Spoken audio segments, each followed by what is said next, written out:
straight into the roof of the net. Nice one. Straight down the middle. So a good performance from both teams here. Hi, you're watching Firstpost. I'm Rupha Ramani. Let's get started.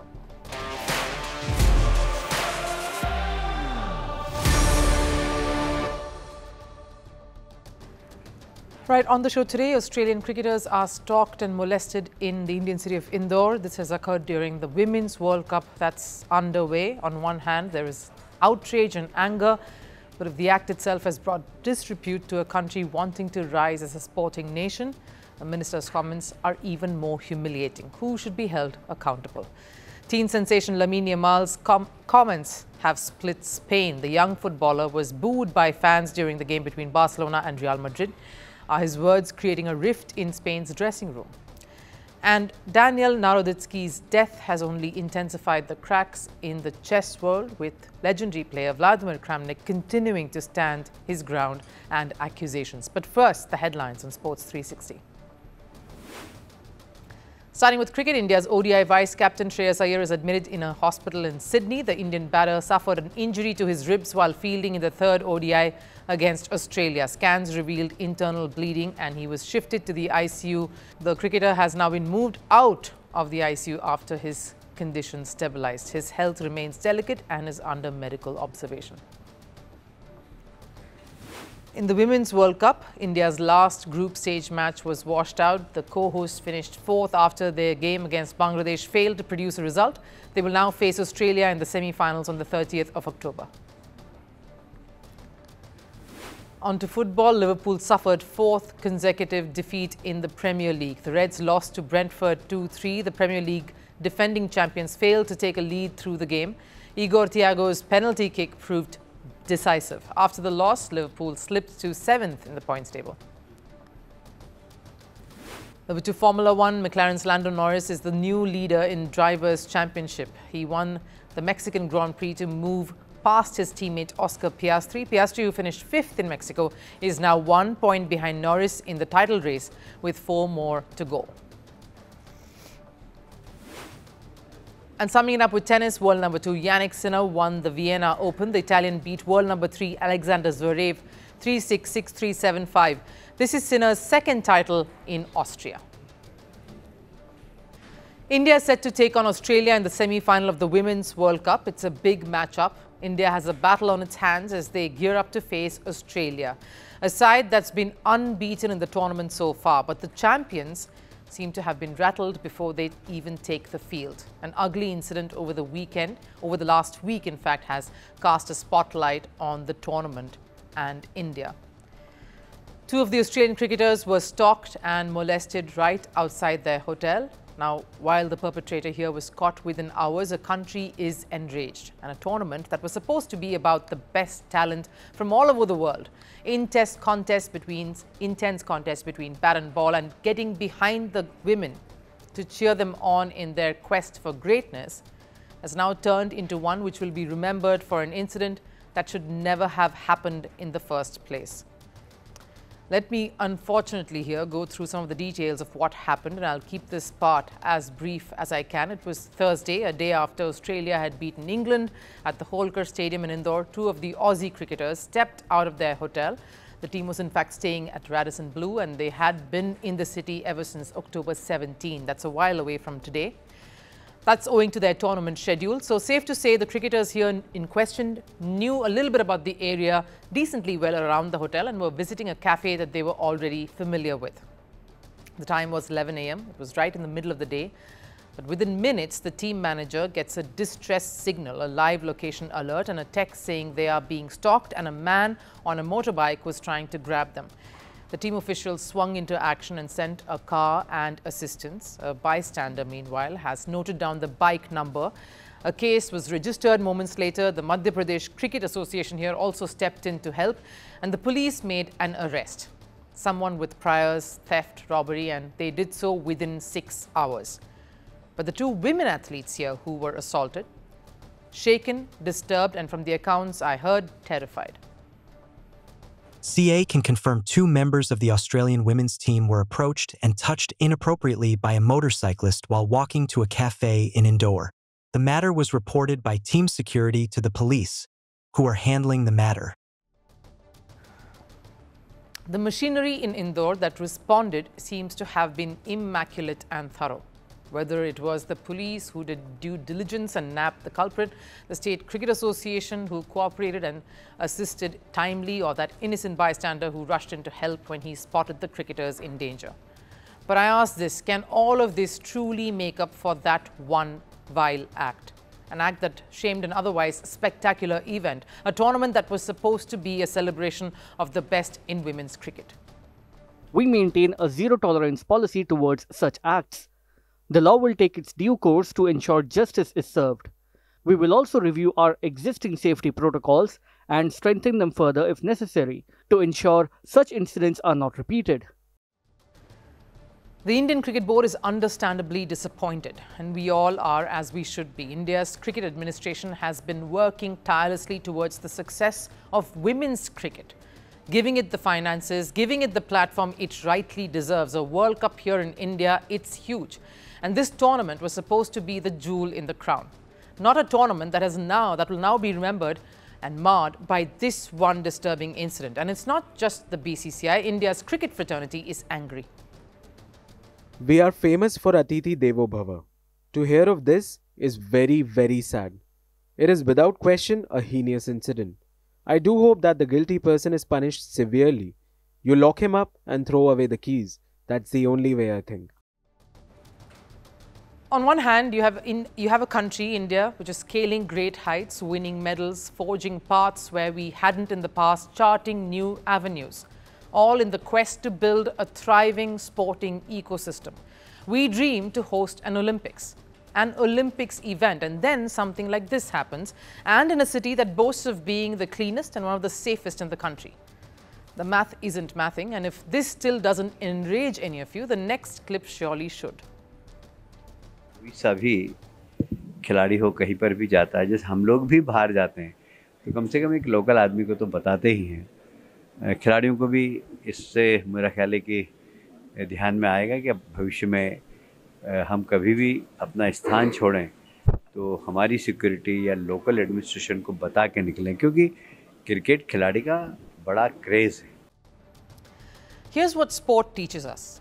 While there is individuals who are playing a team game and individuals who shine through, who get glory and triumph, when it comes to the losses, it's a collective failure, collective ownership, collective responsibility.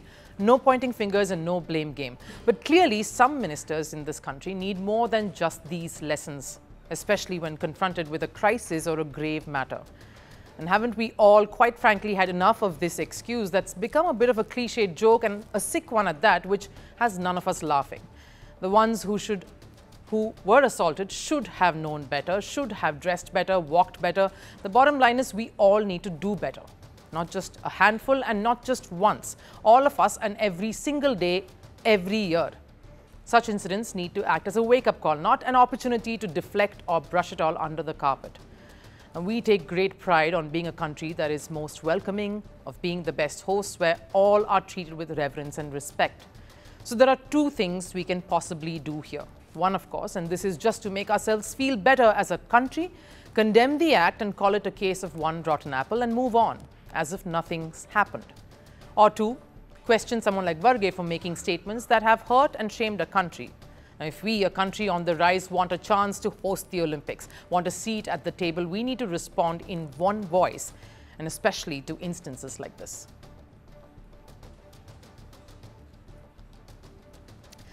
El Clasico, football's grandest rivalry, just got its most controversial chapter yet. Drama, aggression, chaos, and a war of words that's now spilling far beyond the football pitch.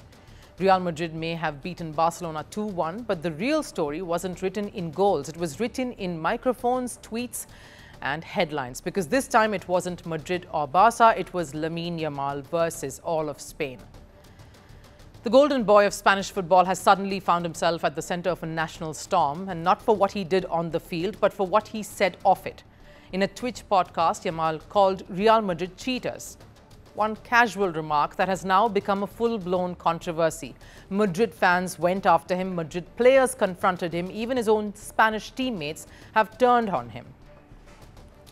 Here's how it all unfolded. Now, during a Twitch stream with influencer Ibayanos, Yamal compared Real Madrid to a Kings League team known for benefiting from referee bias.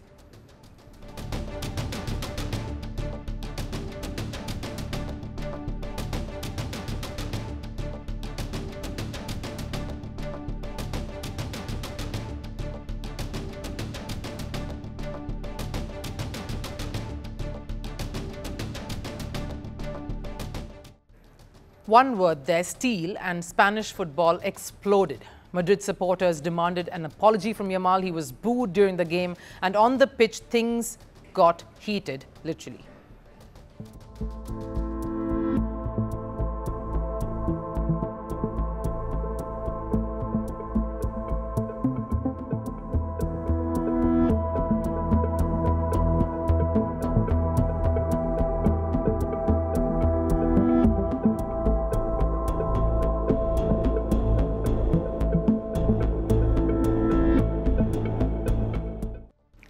Dani Carvajal, his Spain teammate and Madrid defender, directly confronted Yamal after the game. The two exchanged words. Players had to step in, and for a moment, Spain's future looked divided.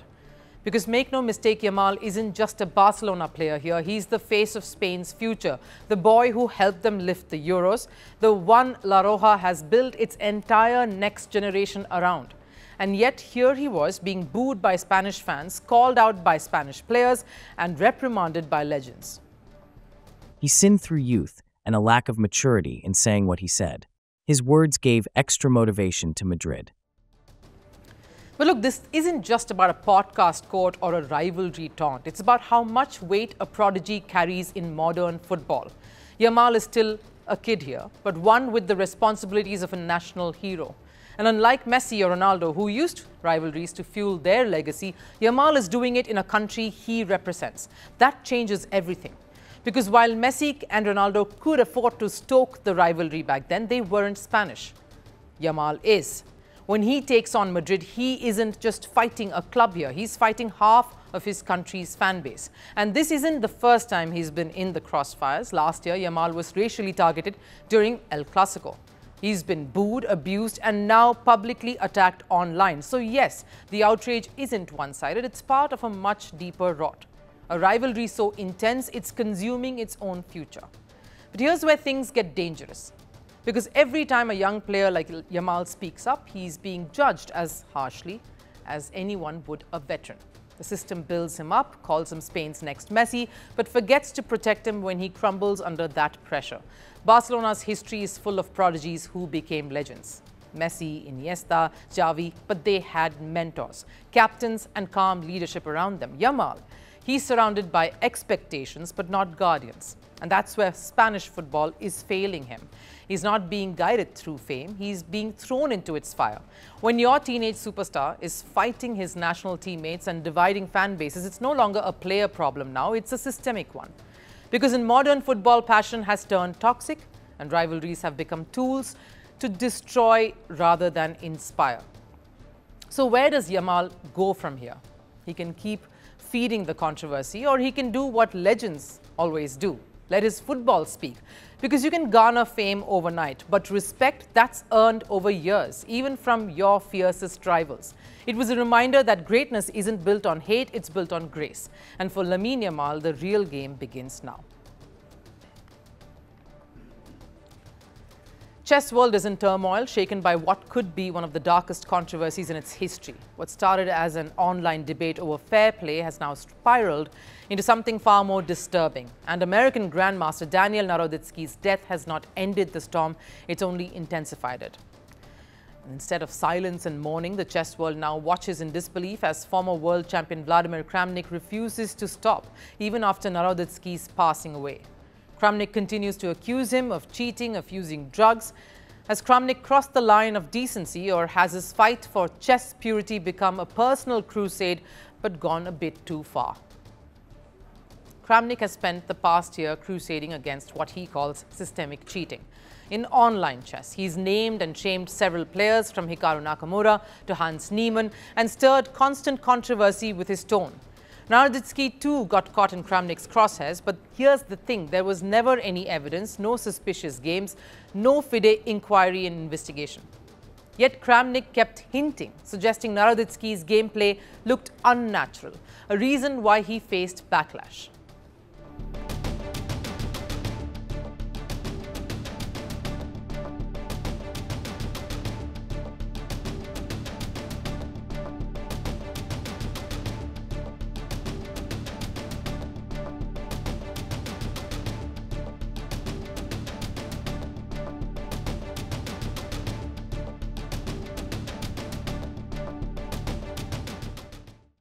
After Naroditsky's death, many hoped Kramnik would stop. Instead, he's just doubled down, posting online that Naroditsky might have been using drugs.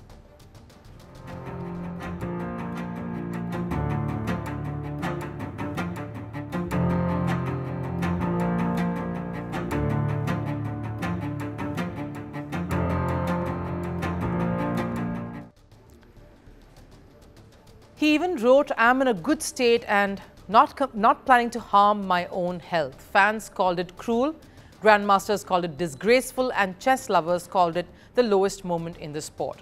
Because when a man can't speak for himself, continuing to attack him isn't integrity, it's in being insensitive.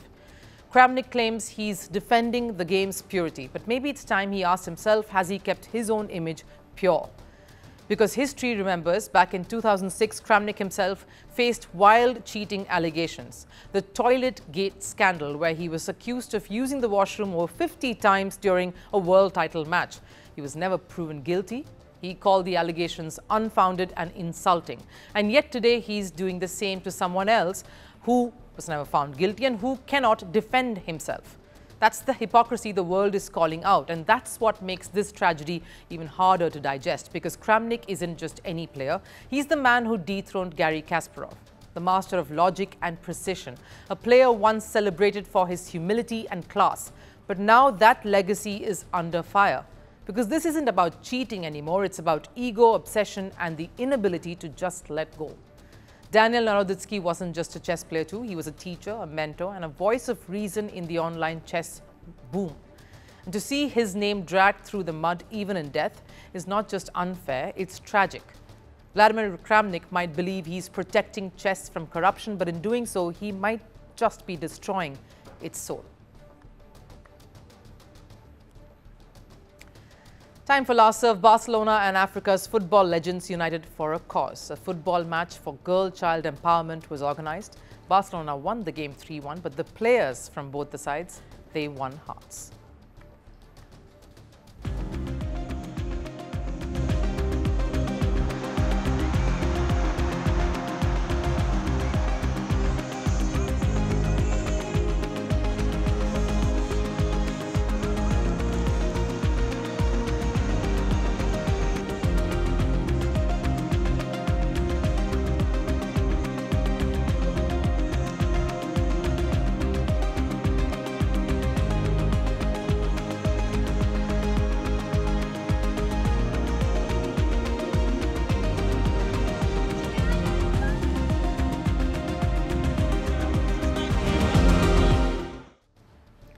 That wraps it up here on Firstpost. I'll see you again tomorrow. Till then, do take care. Bye-bye.